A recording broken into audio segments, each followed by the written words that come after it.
ലെപ്പോറിഡേ കുടുംബത്തിൽ ഉൾപ്പെടുന്ന ചെറു സസ്തനികളാണ് മുയലുകൾ. 7 വിഭാഗങ്ങളിലായി ഇവയെ തരംതിരിച്ചിരിക്കുന്നു. യൂറോപ്യൻ മുയൽ, അമാമി മുയൽ എന്നിവ അതിൽ ചിലതാണ്.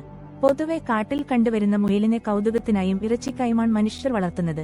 മുയൽ, പിക, ഹെയർ എന്നിവ ചേർന്നതാണ് ലഗോമോർഫ എന്ന ഓർഡർ.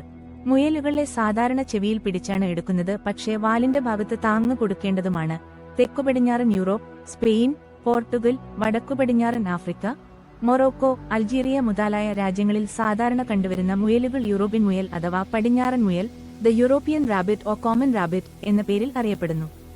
യൂറോപ്പാണ് ഇവയുടെ സ്വദേശം. അന്റാർട്ടിക്കയും സഹാറയുടെ ചില ഭാഗങ്ങളും ഒഴികെ ലോകത്ത് എല്ലായിടങ്ങളിലും വ്യാപിച്ചു കഴിഞ്ഞു. ഇവയുടെ എണ്ണത്തിൽ ഏറ്റവുമധികം വർധനവുണ്ടായത് ഓസ്ട്രേലിയയിലാണ്. അടിഭാഗത്ത് വെള്ളയും മറ്റു ഭാഗങ്ങൾ ബ്രൗൺ നിറവുമായിരിക്കും പടിഞ്ഞാറൻ മുയലിന്റേത്.